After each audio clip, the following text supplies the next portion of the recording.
Okay, so I would suggest we should start. And again, I would like to ask every student to turn on the cameras, otherwise we will not count your presence. Yeah? So everybody else can decide if you want to be visible or not, but students, we can only count your presence if you see you. It's my great pleasure to introduce to you Rafał Mantiuk. He is currently a professor of graphics and displays at the Department of Computer Science at Cambridge University. I had the pleasure to visit him in summer for 3 months, and I know Rafał already for a couple of years because he has similar research interests, looking into light fields. Some of you might know him from his work at the Max Planck Institute, where he did his PhD on VDP and the extension on VDP to HDR.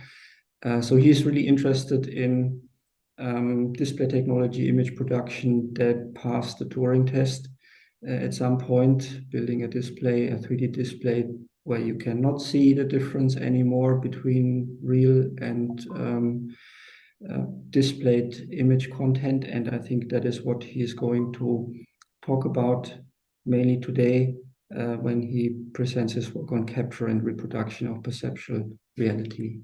Thank you, Rafał, for taking this talk, and the floor is yours. So thank you for your kind introduction, and sorry for not being able to present it in person. We have a term time right now in Cambridge, and it's quite difficult for me to travel. As Oliver already mentioned, I would like to talk about our project on capture and reproduction of reality, on how we can reproduce virtual objects that are indistinguishable from reality.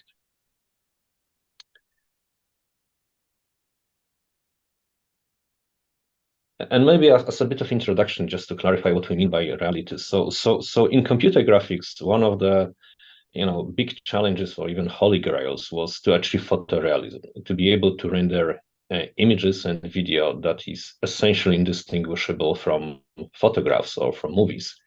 And I would say that for if we have enough computing resources, if our artists are sufficiently skilled, I would say that computer graphics already has achieved this goal. So you can generate models of cars that essentially look like photographs, and when you look at cars in a catalogs, you may not even realize that everything is fake, everything is rendered. Movie production is so good that we really believe that what we see on the screen is real, and even in real-time graphics we see such a level of realism that is just that would be unimaginable even 10 years ago. So what we tried to do in this project was to go beyond photorealism and achieve a perceptual realism, to generate images that would stimulate our eyes the same way as real world things would do. So we don't compare. Our reference is not a photograph, but a reference is a real scene. And I would say that this is not too far-fetched goal, because if you think about what we need to deliver in terms of display quality, all the relevant dimensions or factors are listed on this slide. We need sufficient spatial resolution, temporal resolution, wide field of view, binocular disparity, focal depth use, good color gamut, and dynamic range. If we have all of them, and we can deliver all of them at the same time, we can actually achieve perceptual realism. And obviously the problem is how to deliver all of those in camera, in our 3D representation, in rendering, and final on the display. So we need to not only excel on the display side, but also have the entire pipeline that could capture a scene and reproduce it. And you may ask, why do we need it? What is the application of that? I think that there are a lot of important applications. Now, one of them is telepresence. This is the area where Google, Microsoft, Meta, and others are investing a lot of money. And the idea is that sometimes we cannot travel, like today. I cannot travel to Austria, and it would be nice to have something better than Zoom and be able to somehow have the same experience almost the same experience as being physically present in a different place.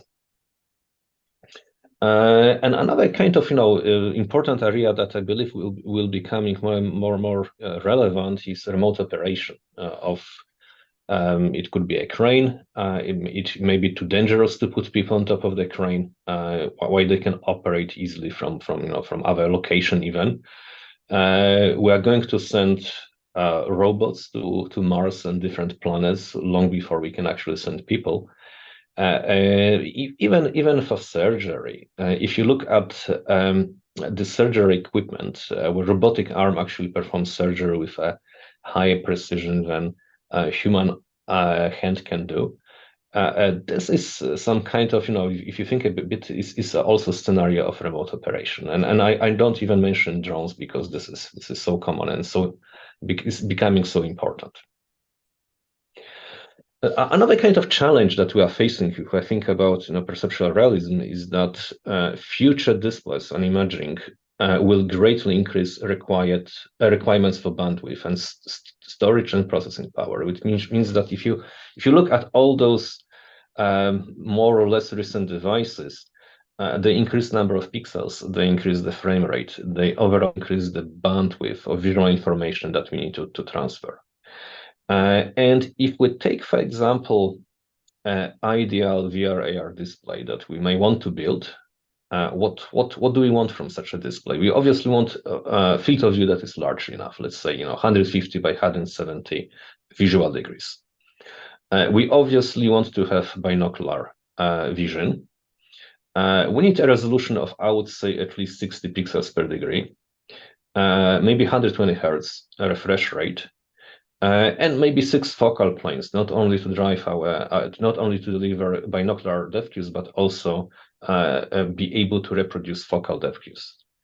The problem is that when we multiply those numbers, we end up with a gigantic number of pixels that we would need to render and potentially also transfer per every second.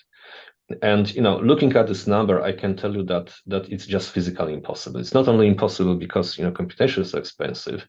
Even if we had sufficiently powerful GPU, it would be impractical to essentially power such a GPU. So we need to reduce this number, and the best way to reduce it is actually to exploit perceptual limitation of our eye. And this is more or less what we try to do in our group. So we, what we do in our group, we quite often build prototype displays that offer us capabilities that we cannot find in off-the-shelf displays. When we collect psychophysical or psychometrical data, and we use this data to build visual models, and those models we use to optimize rendering, to optimize encoding, to optimize computer graphics, computer vision algorithms that allow us to deliver exactly the amount of information that we need and nothing more, to conserve bandwidth. In this seminar, I'm going to focus mostly on the display side and a bit on the visual modeling side. I won't have time to talk too much about applications, so I'll focus on the first 3 steps of the entire pipeline.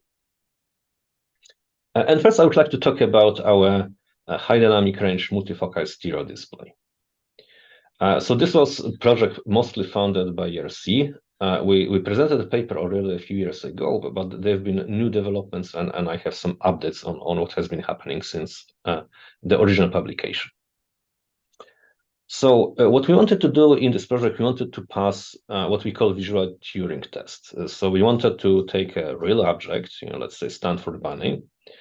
We want to capture very high quality, high dynamic range light field of that object, then construct a 3D representation of that object, and it could be anything. It could be mesh with textures, it could be light field, it could be some other representation.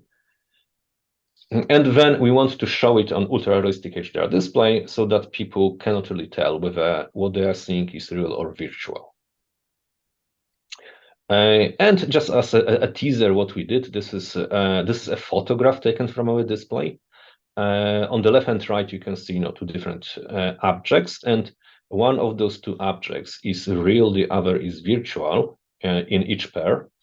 And I hope that, by looking at photograph, it would be very difficult for you to say which one is virtual. And obviously the display is 3D, so on the display it's a bit easier to tell them apart, but still it's really a challenge, as we have shown in our experiments. So we're not the first ones who tried to pass visual Turing test, and probably the earliest attempt I found was by Meyer and others. This is the group at Cornell University who, and that group work on global illumination algorithms. And what they wanted to do, they wanted to show that whatever they render using the algorithm and show on a display is essentially identical to the real scene shown over here on the left. And they in a paper, they actually demonstrated that they passed visual Turing test, but there were a few caveats. So first thing, if you look at the CRT monitor that they used and the real scene, they do not look, they look so different from each other. They didn't really have any depth cues. They didn't have contrast to match what you can see in a real scene. So what they had to do, they had to construct this optical apparatus to distort both the real and the displayed scene in such a way that people cannot tell them apart. So there was a bit of cheating because obviously the technology was not there to reproduce reality. Then much later in 2012, I found this paper by Bork and others where they built this long wooden tube. At the end of it, they put either a real object or a display. Everything was very dark. They actually had to introduce a bit of light scatter because the LCD didn't have sufficient dynamic range. And then under those conditions, and when looking through the small hole with one eye, they could show that they can pass visual Turing test. And perhaps technologically, the most advanced attempt was by Masaoka and others in 2013, where they built this huge and quite complex apparatus with a synopter. And synopter is a system of mirrors that essentially eliminates any disparity from what you see. So it eliminates any binocular depth cues. Why? Because they didn't have stereo display. They have just monoscopic high resolution LCD panel, and when seen from 2 meters, they could show that they can reproduce quite complex objects like this sailing ship model, and people couldn't tell it apart from real thing. But in all those cases, everything was monocular at a large distance with many limitations. So what we want to do in this project is to reproduce a 3D object that is close to us and without any tricks, without any optical distortions. So for that purpose, we built high dynamic range multifocal stereo display that you can see on this slide. It's actually quite large. It takes almost half of the room. You can see a keyboard over here, and you need to put your head inside the display. So this is like a stereoscope. And as the name suggests, it's a combination of high dynamic range and multifocal stereo displays. We have quite decent dynamic range, high resolution, at least 120 pixels per visual degree. This is typically more than good quality 4K display. We can reproduce most of the 3D depth cues, including accommodation and binocular disparity. And one nice feature that we have is that we can directly compare displayed with the real scene. So there is another photograph where you can see a bit more details. So we have like 4 projectors that provide a backlight for our HDR display. So each HDR display is a combination of an LCD panel without a backlight, and DLP projector provides a backlight. Over here you can see a schematic. So let's take a look at the one on the right, the top view. In front of the observer eyes, there are beam splitters. So the observer can look through the beam splitter and look into a real scene box with the object. Or if we switch off the lights in the real scene box, we can switch on the display, and then the light from 2 displays will be reflected from the beam splitter and will reach observer eyes. We have two displays per eye, one at the bottom and one at the top, because when we combine them together, one will appear closer to the observer and one will be farther away. And this way we can create two focal planes. So we can not only deliver correct binocular disparity depth views, but we can also drive accommodation to either of the planes or even any plane in between. Another nice feature that we have is that we can rotate the realism box and then use the camera that is sitting here on the right to capture whatever was in the scene without actually moving any objects, without touching anything in the scene. So this allows us a very accurate capture of what we are trying to reproduce. Here's another photograph. This is a real scene. Over here you can see a calibration pattern shown on the display. So this is coming from from the left display. This is the photograph of our capture setup. So over here you can see a realism box with some objects. Here's the camera on two gantries. One gantry moves left and right, the other top and down. And you can see that we don't use a single camera, but a couple of cameras. One is responsible for capturing the real scene, and the other is tracking this checkerboard. And this is necessary because we found that getting camera pose estimation from the main camera alone is not robust enough for our purposes. So sometimes it fails, and then we need to recapture everything, and that was too cumbersome. So that's why we opted for two-camera setup. I have a short video. I'm not sure how well it will play over Zoom, but let's see. So this is kind of a way to show how the whole system works. So you can see the black and white image providing the backlight for a HDR display. This is coming from the projector. The color will come from the LCD because LCD has obviously RGB subpixels. And this is more or less what people would see through the viewpiece. So this is the virtual scene that is reproduced. And here is just a short video of our camera gantry.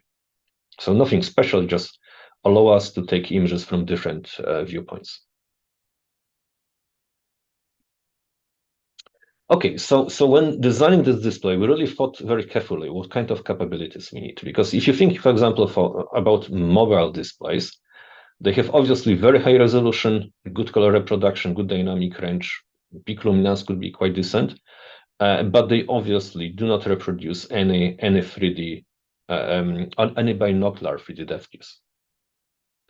VR display have excellent parallax, stereo cues, obviously, but then the resolution and dynamic range is much worse than what we can find in mobile phone or any standard 2D displays.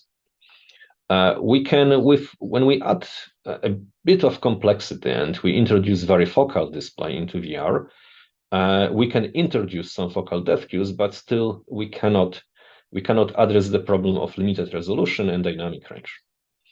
And the reason for that is no matter what kind of display we're going to put in our VR headset, the lens inside our VR headset will scatter the light and we reduce effective dynamic range we can see. So big limitation of any VR headset is that the lens will always reduce both dynamic range and our ability to reproduce accurate colors. So holographic display. Holographic displays are meant to be, the display technology of the future, and I sometimes say, and it always will be, because this promise has been for many decades, and there's so many problems. So the holographic displays are excellent at reproducing all the 3D depth views, but then all other display capabilities are really much limited because of all the problems that are with holographic displays. So what we opted for is something that tries to strike a balance between having all the capabilities and achieving sufficient quality, sufficient capability in all those dimensions. Maybe one thing that we don't excel is the field of view. because obviously the field of view of our display must be limited. But in all other respects, I think we are exceeding what you can find in any existing display technology. A bit about how we actually acquire and display the realistic scenes. So we start with the commercial Sony A7R camera. We put a lot of effort into color calibration and artifact-free HDR merging, which is not a trivial problem. Then we need also proxy geometry for our scene, because we use a representation, 3D representation called lumigraph. And the lumigraph is a very simple idea. We are just projecting a texture on a 3D object. It's relatively simple to implement, fast, and it gave us sufficient quality. We spent quite some time on getting really good camera calibration using alveolar photogrammetry or checkerboard for pulse estimation.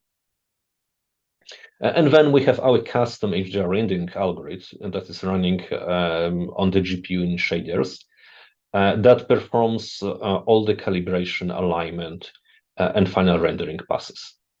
And obviously, display calibration is also non-trivial because of the complexity of geometry. So this is also the area where we spend, I would say, too much time.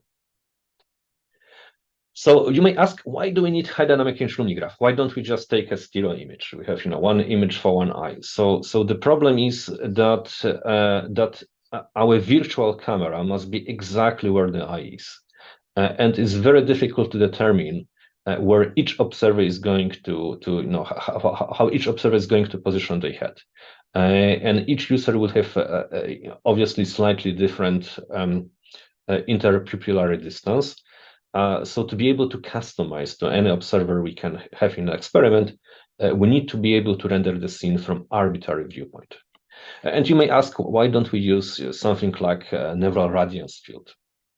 So we actually experimented with neural radiance fields. These are the latest, not really the latest, they're already quite old, but all those methods are typically tested on low resolution images.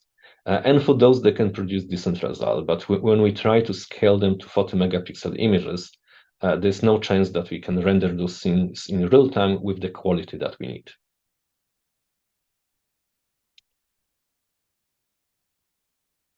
Yeah, so this is a few photographs showing what we can do. For example, over here we are superimposing the virtual blue ball over the real wooden ball over here, just to check that we have really good geometric alignment. And over here we are showing real and virtual objects side by side. Over here what we did, we focused the camera on the front plane where the object on the right, this R2D2 that is on the right was located, and then we moved virtual object to near or far plane, and you can see that in the left image the R2D2 is blurry, and this is because the camera was focused on the near object. So over here we are showing that our display can reproduce realistic defocus cues just by being able to render on one or the other focal plane. And then we proceeded with the experiment. And you may think that the simplest question that you may ask is to just ask people whether the scene they can see is real or virtual. The problem is that, what does it mean for a scene to be real? If we show, wooden sphere or R2D2, is it a real thing? So we didn't want to have this a subjective notion of reality, and instead we opted for different procedure where we have 3-interval first choice experiment in which one of the stimulus was real and two were virtual, or two were virtual and one was real. And the question we asked to the observer was which one of the spheres was different. Yeah, so they had to detect whether they can see a difference. And this is actually much stricter and much tougher test because you don't ask about opinion, you ask whether they can differentiate between real and virtual. We have 4 conditions. We tested a reproduction using only one plane or two planes of our display. And we have the full contrast or reduced contrast. We have this reduced contrast condition as a control, just to make sure that people can properly do the task, and the task is perfectly feasible. And here are some results. So essentially, we demonstrated that an average observer can perform the task with the detection probability of only 0.44, which is actually quite good for us, but obviously it could be a bit better. Surprisingly, we found that if we render only on the near plane, the reproduction of realism actually is better than if we use two planes. It's a bit unexpected finding, but later we discovered that the problem is that we are showing an object in between the planes. Therefore, the observers accommodated in between the planes, and whatever was shown on one or the other plane was a bit blurry, was a bit out of focus because of nature of the focus of the eye. So this is the limitation of the two-focal plane display that we couldn't overcome in this experiment. And just to mention that 2IFC is much more challenging task than only comparing to stimuli. So if you look at the images or at the scene shown on our display, and if you just have to assess whether this is real, you will see that it looks, everything looks very, very realistic. So we spent obviously a lot of time to build the display, and we didn't just want to just do it only to pass the visual Turing test. We built it as a research platform, and we had many other projects using exactly the same apparatus. For example, we look into how our depth perception is affected by absolute luminance, what changes, and then having that model, we propose how we can correct for very dim displays. We also look into how important are correct focus cues for perceived realism, because if you think of building a display that correctly reproduces focal depth cues, it's technologically very challenging. It's very expensive to build a display that reproduces focal depth cues, and we wanted to understand what's the importance of that. Do we really need focus depth cues on a display? And then in yet another project, we use optical see-through capabilities for our display, because if you think about it, because we have beam splitters, our display can act as an optical see-through AR display. And then one of the main limitations of AR is that it's very difficult to generate, to display objects that would appear opaque to us. And in this project, we ask a question, how bright a virtual object needs to be to appear opaque in optical see-through AR, and then propose model for that. So that are just a few examples of the projects that we could run on our display. Let me spend also a bit of time to talking about modeling, because so far we talk about how we collect data, how we actually build apparatus for that. Now I'd like to talk about one of our visual models, one of our metrics that we created with a team at Facebook Reality Labs, that right now is Meta Reality Labs. And this is to be able to predict quality for foveated rendering. So the task we had was to come up with a quality metric for foveated rendering. So foveated rendering is right now very, very important topic. For example, Sony VR headset is equipped with an eye tracker, the same for the Apple Vision headset, and they use this eye tracker to render with higher quality only the part of an image where we are, which is attended, which we are looking at. So what we wanted to do is to be able to predict quality degradation due to foveated rendering, depending on the gaze location, for video, and obviously for high dynamic range for any kind of display you can imagine used for VR AR. So you may ask, why do we spend so much time on quality metrics? So I believe quality metrics are quite important, and they have many very, very crucial applications. For example, if you have any CVPR paper on super resolution, it most probably has a table like this, that will compare the proposed method to alternative methods, and they try to show that the reproduction using their method has higher quality than competitors. And for that, they use PSNR, SSIM. What we wanted to have is something better, more perceptually meaningful than those basic metrics. Another important area is optimization. So if you come up with a rendering algorithm that has, let's say, dozens of parameters, it would be very difficult to tweak those parameters manually to work in optimal manner for all kinds of conditions. What we really want is to be able to have an differentiable computational model that would predict quality of your rendering given the parameters, and then run optimization to find the best set of parameters for a large set of images or scenes. And the final application is to use this kind of metric in machine learning as a loss function. This is a bit elusive topic. We actually spent some time on it, and it's actually not so easy to come up with a good metric. And I'm not going to talk about it in this talk, but if anybody has questions, I'm happy to talk a bit more about it. There are hundreds of image and video quality metrics. So I'm not going to talk too much about them because it would take too much time. What I wanted to show in this slide is that there are not really many metrics that are foveated, that account for the gaze location. And if the metrics are foveated, that they do not, they really do not account for any temporal aspects. So they do not account for video. So if you have any flickering distortions, they're not going to be sensitive to those. Another two things that I wanted to focus on in this slide is whether the metric can operate on photometric units given in XYZ, say XYZ chromatic coordinates, or just operates on the pixel values, and whether it accounts for display geometry, for the size of the display, viewing distance, and so on.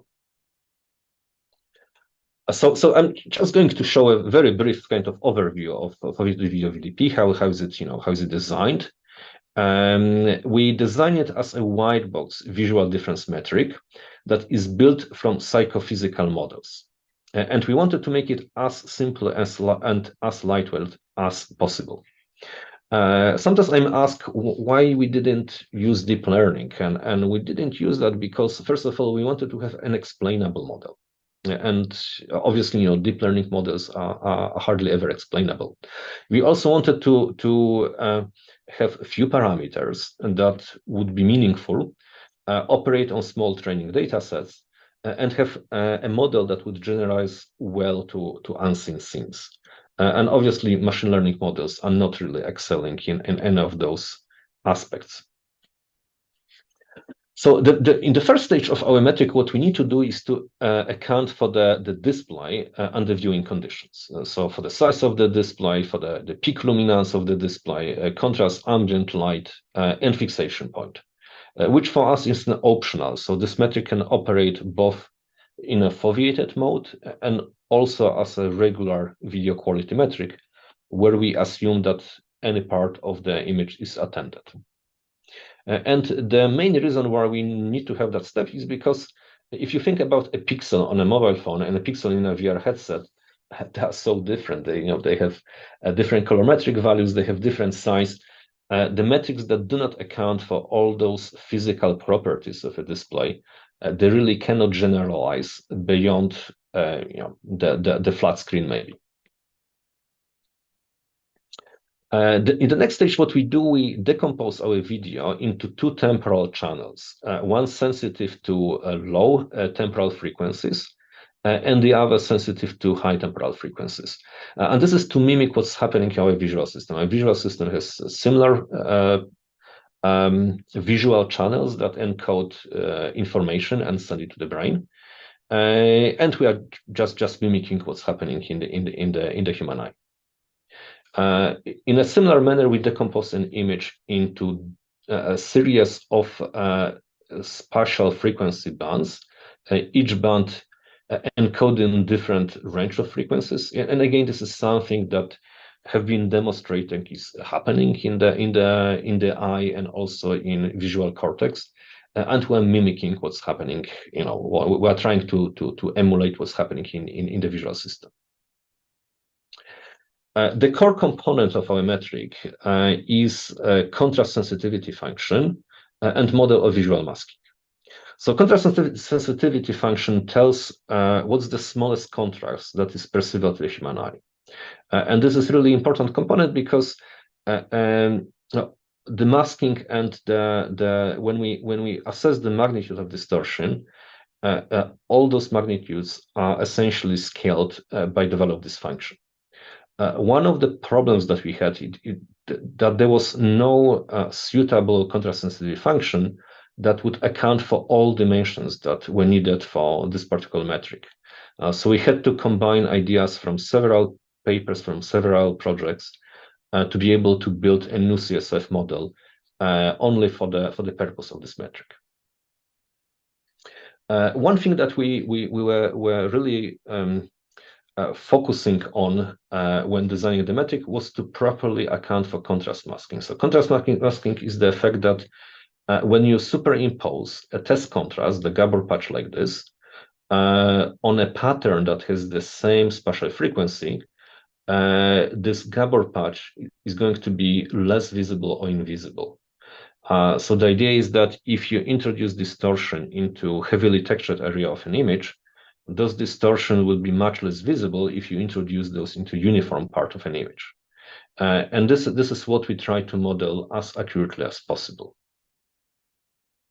And then finally, the result of the metric is scaled in so-called just objectional difference units that are very useful because they have actual meaning. So one GOD difference between two images means that 75% of the population will select image A over image B. And this is very helpful because most of the quality metrics, they give you a result in arbitrary units scaled between 0 and 1, for example, and those units have absolutely no meaning. Our metric gives you the result in a meaningful units that you can transfer into what portion of population is going to prefer one rendering method versus another. We spent a lot of time on calibration and validation of our metrics. So we had over 400 videos, 4,000 images. And one thing that we did differently than most projects in this area, than most metrics, is that we combined all those data sets together, ensure that the quality scale used in every data set is equivalent to one to another one. So we make sure that the quality units are unified and given in those GODs, the values. And then we make sure that our metric doesn't only predict one data set at a time very well, but predicts all of them with high precision at the same time with the same parameters. So this is something that is actually quite difficult to achieve, and we tried to achieve that in our project. When we measured root mean square error for different metrics, so this is a series of metrics that we compared with. Foveated video VDP was obviously had the smallest error, so much improvement in the performance. Interestingly, the best performing foveated metric was near to the bottom of the list, and even some image metric performed better than foveated metrics. Another thing that we can do with foveated video VDP is that we can predict visible difference maps. So in this example, I am blurring an image over time, so I'm increasing the kernel of a blur, and visualization shows that the distortions are going to be first visible on the tree where we have a lot of high frequencies. So obviously, blur is going to affect those much more than the sky that is much more uniform. And another application that I would like to mention is foveated rendering. So in the paper we show a few more, but just wanted to just keep it brief. So one thing that we demonstrated our metric to be quite good at is to select a sampling rate for VR or AR application for each part of the scene. So let's say that we want to transfer this viewport to our client. And we want to decide whether we want to transfer just every pixel, this is the blue color, or maybe we want to average 8 pixels and transfer only one sample for 8 by 8 block. And what our metric could give us is to decide whether, for example, tell us that if we're looking at this pond over here, it shows us that all the green stuff, all the shrubs over there, because they contain high frequencies, they need to be transferred with high resolution. But because sky is really flat, we don't really need to encode it with high precision, and we can transfer it with much lower sampling rate. Okay, so this is essentially what everything I wanted to say. So in the first part, I talk about reproducing reality with high dynamic range multifocal stereo display, how we built a display that can essentially pass visual Turing tests. In the second part, I talk about foveated video VDP, which is our foveated and non-foveated video metric that is based on perceptual models. So with that, I would like to thank you for listening, and I'm happy to answer any questions. Thank you very much, Rafał. Very interesting. Obviously, I know already a bit about it when I visited you, and therefore I ask everybody else to ask questions first. Do you have any questions or comments?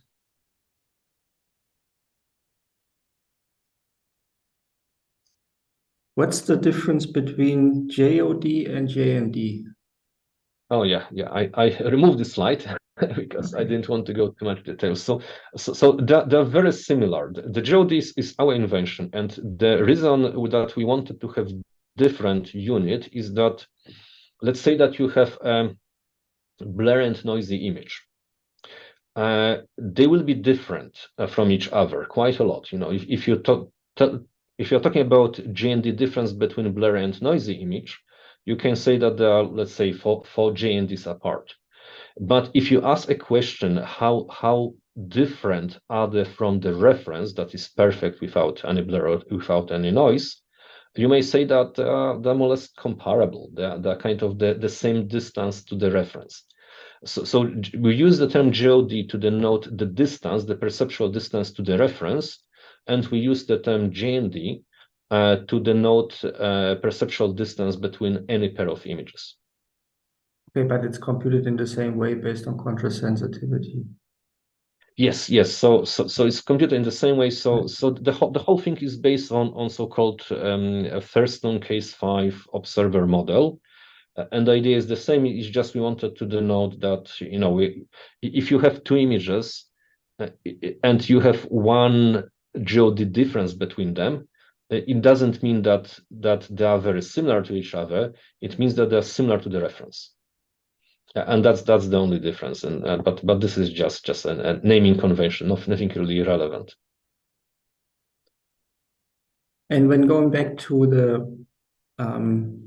the visual Turing test experiment with your display, what do you think will be the main scientific finding compared to, say, other devices that tried and passed visual Turing test already, when it's not probably applicability looking at this very big cumbersome kind of display? Of course,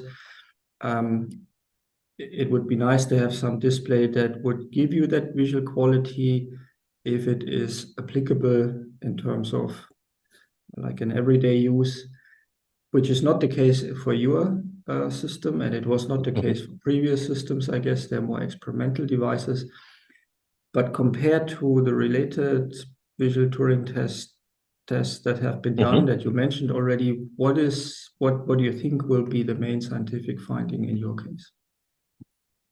Yes, so the problem with the previous approaches is that they didn't consider binocular vision. They didn't consider, you know, full stereoscopic vision, and they were quite limited in terms of contrast and brightness that they could reproduce. So I would say that they were not testing the full. They were not actually asking the complete question. They were only asking about, you know, like 2D perception. The reason why we want to have such a setup is that we, for example, you know, one question that you know I'm getting asked is, what's the resolution limit of the human eye? How many pixels do we need to be absolutely sure that we are not going to see any quantization, any sampling artifacts, any aliasing artifacts? I believe that having such an apparatus that can match reality allow us to run a lot of interesting experiments that are otherwise just impossible to run. So obviously you're extending this to, you're extending this to depth perception, right? Yes, exactly. So the main difference is the depth perception, and this is quite a major difference because it's actually quite difficult to build a high quality stereoscopic display that is accurate in every aspect, and in particular, focus depth views are super difficult to reproduce on most of the display technologies. No, I understand that the setup is difficult to build, but the question is, what is the scientific outcome that you expect compared to previous approaches? So you're considering depth perception now, and try to be the first to pass the visual Turing test with a display that supports depth perception up to certain limits, of course. Yes. Would be the next, the next step would be to consider also motion. Yes. We do have plans for motion. Right now, we don't do it because it's just we didn't have enough time to capture dynamic scenes, and they're a bit more problematic to handle. But motion is possible, even for our frame rate is limited to 60 hertz, so we probably can handle only very slow motion. But coming back to your question, I think there are a lot of interesting questions about the limits of what the human eye can and cannot see. Because in computer graphics, quite often we have a question, how good should be our representation? How good should be our display? How good should be the camera so that it doesn't need to be any better? And I believe this kind of apparatus is a great platform to ask those questions and provide this kind of boundary of what human eye can and cannot do. And my argument is that we cannot test monocular vision in isolation, because there are a lot of interaction between binocular and monocular vision that are not going to be captured if we have just high quality OLED display that have very good spatial resolution, good dynamic range, but has absolutely no depth views. But I think you can explore maybe some of these limits without a real reference. So basically only with the display, probably. Of course, when it's about depth perception, you might want a real reference.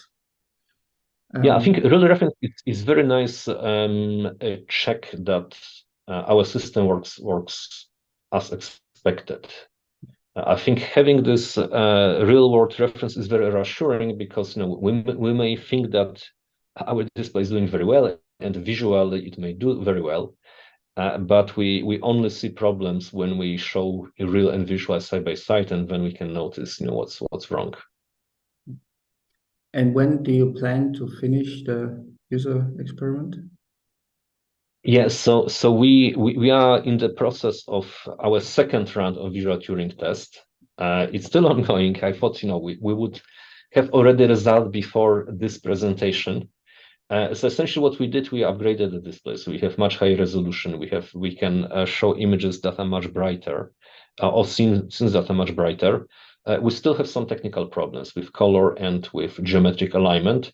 And for that reason, we still haven't run the second version of our visual Turing test. And what do you expect will be the outcome of this test compared to the first one? So the question that we are going to ask will be slightly different. So the first was more like proof of concept. Can we pass the visual Turing test? In the second experiment, we really want to measure the limits of a spatial resolution, of most probably disparity and dynamic range. Essentially, how much we can manipulate each of them, how much we can reduce or change those dimensions before people start to notice that the virtual object doesn't look like real.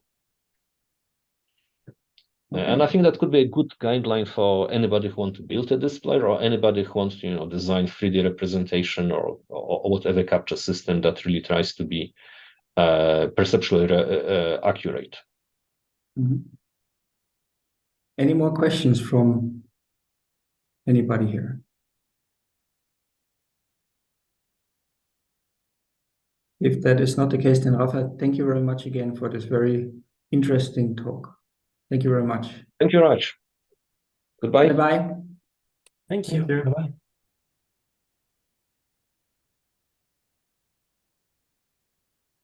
Oliver? Thank you. Goodbye.